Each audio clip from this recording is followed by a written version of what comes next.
Padre Celestial, en esta hora te quiero dar gracias porque tenemos el privilegio de ser tus hijos. Gracias porque tú nos has mostrado tu gran amor desde antes que naciéramos y porque has tenido misericordia de cada uno de nosotros. Muchas gracias también por tu palabra, porque a través de ella podemos conocerte a ti, podemos conocer tu voluntad. Te pido que en esta noche nos ayudes a poder comprender lo que quieres enseñar a nuestras vidas y que podamos aplicarlo. Te pido que podamos ser un reflejo de Cristo y que nuestras vidas puedan ser de adoración para ti. En el nombre de Jesús. Buenas noches, hermanos, que el Señor les bendiga. Nuevamente doy gracias a Dios por este privilegio que tenemos de podernos comunicar y sobre todo de podernos acercar a la palabra del Señor. Esta noche, hermanos, vamos a continuar estudiando la enseñanza de Jesús del capítulo 5 de Mateo. Este capítulo, más bien este y el capítulo 6 y el versículo 7, capítulo 7, perdón, parece que abordan muchos temas en este gran sermón. Sin embargo, el tema solo, yo según lo he estado viendo, es solo uno. Es la justicia del Señor, la cual debe reflejarse en la conducta de los hombres. Especialmente de quienes lo siguen, pero no solo de quienes lo siguen hoy, sino de todos en realidad.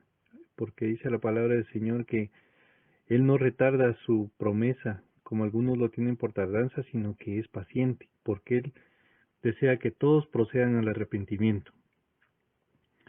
Así que ese debe ser el sentir de todo ser humano, no solo en la conducta aparente o la conducta evidente, sino en la motivación, en lo profundo del corazón. Por eso enseña el Señor que la maldad no está solamente en los hechos, sino en la intención. Hemos visto en estas noches estas reflexiones que nos dejan un panorama difícil en realidad. Porque, por ejemplo, ¿quién no ha volteado los ojos alguna vez para desear? ¿O quién no se ha enojado con su hermano?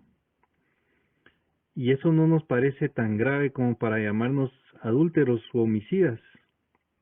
Y sin embargo el Señor enseña que la intención en el interior de nosotros cuenta delante de Dios, aunque no cometamos el hecho. El Señor le decía a sus discípulos que vuestra justicia sea mayor que la de los escribas y fariseos. Y si se veía desde el exterior, eso era difícil porque parecía que ellos eran personas muy justas.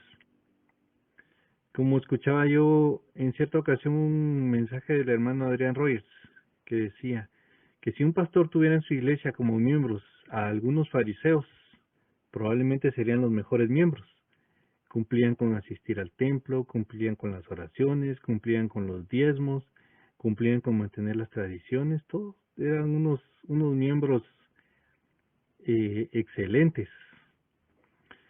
Sin embargo, el Señor veía lo interior, y aunque por fuera parecían muy justos, en su interior sus intenciones no eran puras. Eran motivadas por el orgullo y por el egoísmo, no había amor en su motivación, y por eso el Señor les llama hipócritas. Eso es una llamada de atención para nosotros, hermanos. Necesitamos reflexionar por esta palabra, no solo nuestra conducta, sino nuestras intenciones profundas. La justicia de los seguidores de Jesús no es de apariencia, sino de todo corazón, motivado por el amor a Dios y por el amor al prójimo. ¿Existe ese amor en nuestro interior, hermanos? Reflexionemos, meditemos y pidámosle al Señor que nos dé su gracia. Si leemos los versículos del 38 al 42 de Mateo 5, dice: Oísteis que fue dicho, ojo por ojo y diente por diente. Pero yo os digo, no resistáis al que es malo. Antes, a cualquiera que te hiera en la mejilla derecha, vuélvele también la otra. Y al que quiera ponerte a pleito y quitarte la túnica, déjale también la capa. Y a cualquiera que te obligue a llevar la carga por 1 milla, ve con él 2. Al que te pida, dale, y al que quiera tomar de ti prestado, no se lo rehuses. Se ha hablado mucho sobre este pasaje y aún en contextos no cristianos se usa mucho la expresión de dar la otra mejilla, pero si nos fijamos bien, en la mayoría de los casos se usa como ejemplo de lo que no se está dispuesto a hacer.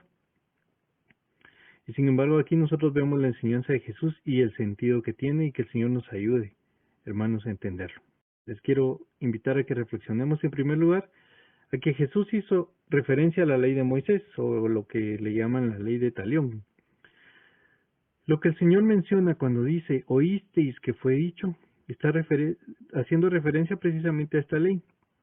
Podemos ver pasajes como el capítulo 19 de Deuteronomio. En este se habla de las ciudades de refugio para aquellos infractores que no lo hacían con intención, y se habla también de las sanciones. Y en el versículo 20 al 21 dice estos dos versículos, y los que quedaren oirán y temerán, y no volverán a hacer más una maldad semejante en medio de ti. Y no le compadecerás vida por vida, ojo por ojo, diente por diente, mano por mano, pie por pie. Esta parte de la ley, como les decía, habla de cómo juzgar las ofensas o los delitos que se cometían en el pueblo de Israel. Si había intención o si había sido accidental, el propósito era limitar la venganza. Solamente el hombre que causó daño debía ser castigado, y su castigo no debía exceder el equivalente del que él mismo había causado. Eso era parte de esta ley.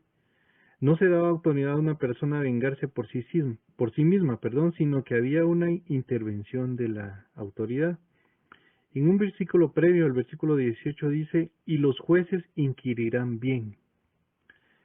Y también menciona en el versículo 19 que ya leímos, una intención disuasiva que tenía esta ley cuando dice el verso 19, y los que quedaren oirán y temerán. Así que no había una libertad para la venganza aquí, sino que había un control y había una misericordia también implícita en esta ley. Y también en el Antiguo Testamento, el libro de los Proverbios ya hablaba del perdón y de hablar y de pagar, con bien el mal, a pesar de que en aquella decía que los jueces podían determinar un pago equivalente a una maldad. Dice Proverbios 24-29, no digas, como me hizo, así le haré. Daré el pago al hombre según su obra. Aquí hablaba acerca de pasar por alto el pago de un mal. Prevenía, este proverbio contra la venganza propia. También hay otro proverbio en el capítulo 25 y versículo 21 dice, si el que te aborrece tuviere hambre, dale de comer pan, y si tuviere sed, dale de beber agua. Habla acerca de pagar con bien el mal. Y entonces, en segundo lugar, les invito a que reflexionemos acerca de lo que el Señor decía de esta ley de Talión, y como le ponen título algunas versiones de la Biblia a este pasaje que dice la ley de Talión enmendada, porque el Señor menciona aquí ocasiones que podrían provocar deseo de venganza, o como dice el material guía de esta reflexión, o por lo menos de molestia grande. Y habla acerca de 5 ocasiones, y dice a cualquiera que te hiera en la mejilla derecha. Y dice otra, al que quiera ponerte pleito y quitarte la túnica. O a cualquiera que te obligue a llevar carga por 1 milla. Esto está haciendo referencia a un soldado romano. Al que te pida, o al que quiera tomar de ti prestado. Como sabemos, el Señor Jesús dio el mejor ejemplo de esto cuando entregó su vida en favor de nosotros. Él mismo enseñó que nadie tomaba su vida, sino que Él la estaba entregando. Y el libro de Hebreos nos dice que por el gozo puesto delante de Él sufrió la cruz, menospreciando el oprobio, es decir, menospreciando la vergüenza. Había una intención en su actuar, había una motivación, que era el amor por todos los seres humanos. Gracias al Señor por ese amor. Lo que Él nos enseña en este pasaje no es que debemos permitir cualquier abuso contra nosotros, porque cada una de las frases que expresa Mateo cuando veíamos esas ocasiones de de venganza que podíamos tener, cada una de esas frases tiene un contexto. Al mencionar la mejilla derecha, por ejemplo, este tenía el significado de un golpe que implicaba un insulto.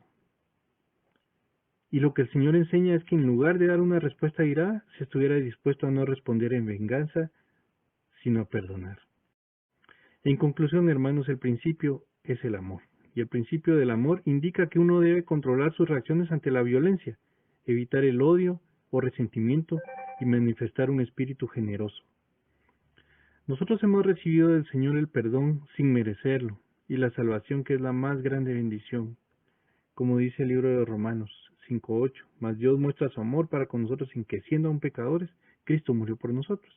Y 1 de Pedro 3:9 dice, no devolviendo mal por mal, ni maldición por maldición, sino por el contrario, bendiciendo, sabiendo que fuisteis llamados para que heredases bendición. Así que pensemos esto, hermanos, que cuando nosotros estamos en una situación de ofensa de otro hermano, pensemos nosotros que el Señor a nosotros no nos devolvió maldición por nuestro pecado, sino que nos dio bendición. Y nosotros mismos hemos sido llamados para heredar la bendición del Señor. También dice la carta de Pedro, echando toda vuestra ansiedad sobre Él, porque Él tiene cuidado de vosotros. Hermanos, Él no es indiferente a nuestra situación, y Él pagará también según su justicia. Y Romanos 12:17 al 19 nos dice, no paguéis a nadie mal por mal, procurad lo bueno delante de todos los hombres, si es posible, en cuanto dependa de vosotros, estad en paz con todos los hombres. No os venguéis vosotros mismos, amados míos, sino dejad lugar a la ira de Dios, porque escrito está, mía es la venganza, yo pagaré, dice el Señor. Sigamos el ejemplo del Señor Jesús, hermanos, y que prevalezca en nosotros, en primer lugar, la motivación del amor por Él y el amor por el prójimo. Romanos 12:21 nos dice, no seas vencido de lo malo, sino vence con el bien el mal. Que el Señor nos ayude, hermanos. Padre, te doy muchas gracias porque a través de tu palabra podemos ver tu ley y también podemos ver el ejemplo que Cristo nos dio al perdonar a otros, al tener misericordia de los demás, y en nuestra vida podemos experimentar ese amor y ese perdón también. Te pedimos que tú nos ayudes a dejar todos nuestros asuntos en tus manos, que nos des mucho amor para las demás personas y nos ayudes a perdonar a los demás y amarlos como tú los amas también, Señor. Ayúdanos también a controlar nuestras reacciones ante las cosas que nos suceden y que podamos someter nuestros pensamientos, nuestros sentimientos y nuestra vida completa a ti. En el nombre de Jesús. Amén.